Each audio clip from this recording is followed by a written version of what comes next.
बचाने वाली चुड़ैल। रात को अचानक राधिका मौसी को किचन से कुछ गिरने की आवाज आई। उन्होंने बाहर निकल के देखा तो किचन में उन्हें कोई सफेद साड़ी में दिखा। वो चीख पड़ी, भगवान, आलतू जलाल तू, आए भला को टाल तू, आलतू जलाल तू, आए भला को टाल तू। राधिका मौसी को चीखते सुनकर श्रवण बाहर आता है भागते हुए। अरे माँ, क्या हुआ? क्या देख लिया? दादी माँ आ गई क्या सपने में? अरे बेटा, रसोड़े में देख तो कौन है? श्रवण रसोड़ी में झांक कर देखता है और उसे कोई नहीं दिखता अंदर। अब रसोड़ी में तो कोई नहीं है माँ। कोई सफेद साड़ी में नहीं है क्या? नहीं माँ, कोई भी नहीं है। चिल्लम चिल्ली की आवाज सुनकर काजल भी वहाँ आ जाती है। अब क्या हो गया माँ जी? अरे बेटा, रसोड़ी में एक चुड़ैल थी सफेद साड़ी में।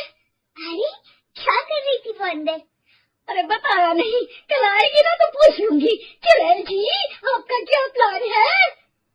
माँ जी, रात बहुत हो गई है, आपने कोई बुरा सपना देखा होगा, चलिए सो जाइए। राधिका मौसी सोने तो चली जाती है पर उनको रात भर नींद ही नहीं आती। वो कुछ भी उलझुल बातें सोचने लगती है। कहीं चुड़ैल की वजह से तो घर में टेंशन नहीं हो रहा, कहीं उसी की वजह से तो वो दादी नहीं बन पा रही। सुबह जब राधिका मौसी रसोड़े में छानबीन करती है तो पाती है कि नींबू का अचार गायब है। चुड़ैल नींबू का अचार ले गई, मुझे तो ठीक नहीं लग रहा कुछ। चुड़ैल को भी पता है कि जिंदगी का असली मजा तो खट्टे में ही है। राधिका मौसी झट से श्रवण को फोन कर देती है। बेटा, मुझे समस्या समझ में आ गई है, हमें एक तांत्रिक की जरूरत है। अरे क्या बोल रही हो माँ, तांत्रिक की क्या जरूरत है? आप पूजा पाठ तो कर ही रही हो ना। आलतू जलालतू मंत्र सारे फालतू जैसे कुछ मंत्र पढ़ो, चली जाएगी अपने आप चुड़ैल। अरे नहीं बेटा, कभी चुड़ैल को कम नहीं समझते। अरे तुझे पता भी नहीं चलेगा कि कभी वो छल करके काजल की जगह घर की बहू खुद बन जाएगी। क्या माँ, कुछ भी बोल रही हो? कहाँ काजल और कहाँ चुड़ैल? वैसे एक बात बताओ, काजल को अगर गाने के लिए बोल देना तो चुड़ैल काजल की आवाज सुनकर घर तो क्या, घर भी लोग छोड़कर चली जाएगी। तुम ना पढ़े लिखे बच्चे हर चीज को मजाक समझते हो। तुम रहने दो, मैं खुद ही तांत्रिक को बुला लेती हूँ। अच्छा सुन, शाम को इमली लेके आना। क्या है कि चटनी खाए बहुत दिन हो गए है ना? नहीं माँ, इमली तांत्रिक से ही मंगवा लो ना, आटा वगैरह भी उसी से पिसवा लेना। देखो मुझे काम करना है। श्रवण रात को कई तरह की सब्जियों के साथ माँ के कहने पे चटनी के लिए इमली भी ले आया था, लेकिन राधिका मौसी के दिमाग में अलग ही फिल्म चल रही थी। उन्हें अब सिर्फ शक ही नहीं यकीन होने लगा था कि शायद चुड़ैल ने श्रवण पर अपना जाल बिछा दिया था, जिस वजह से श्रवण उनकी बात ही नहीं मान रहा था। पर कोई नहीं, आने वाली रात में राधिका मौसी खुद तैयार हो गई चुड़ैल को पकड़ने के लिए। रुद्राक्ष की माला, तुलसी का पत्ता, हनुमान चालीसा सब हाथ के पास ही था, बस चुड़ैल का इंतजार था। और जैसा राधिका मौसी ने सोचा था वैसा ही हुआ। वो चुड़ैल उस रात भी आई, पर वो राधिका मौसी से तेज निकली और राधिका मौसी के उससे पकड़ने के पहले ही वो भाग खड़ी हुई। जरूर बहू पे साया है उस चुड़ैल का, तभी तो श्रवण के कमरे में गई है। और अगली सुबह राधिका मौसी पिछली रात हुए हमले में किन चीजों का नुकसान हुआ उसका हिसाब लगा रही थी। उनके खेमे से एक आम के अचार की शीशी भी गायब हो चुकी थी और वो इमली भी जो कल श्रवण लेकर आया था। राधिका मौसी इस बारे में सोच ही रही थी कि श्रवण जल्दी से रसोड़े में आकर दवाइयों की पोटली ढूंढने लगता है। अरे बेटा, क्या हो गया? अब माँ, वो काजल की तबीयत खराब है, बहुत घबराहट हो रही है उसे।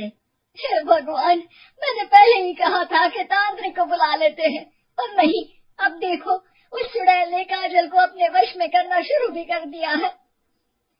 हालांकि श्रवण भूतों में विश्वास नहीं करता था, पर अब वो भी डर जाता है और राजी हो जाता है एक तांत्रिक को बुलाने के लिए। कुछ ही घंटों में तांत्रिक आ जाते हैं और राधिका मौसी तांत्रिक जी को सब बता देती है। घोर संकट, घनघोर संकट, चुड़ैल को मारो जोर चाकट, ओम भट स्वाहा खटखाटे आहा। अरे ये क्या मंत्र है? मेरे खुद के ओरिजिनल मंत्र है, कल रात को ही लिखे हैं, अच्छे लगे तो दाद चाहूंगा। एक और मंत्र सुनो, अर्ज किया है आब्राकडाब्रा, दिल्ली बम्बई आगरा, चंदा मामा सूरले सुरन मामू जारा। ये मंत्र है? अरे कोई 40 वाली सा पढ़ो ना।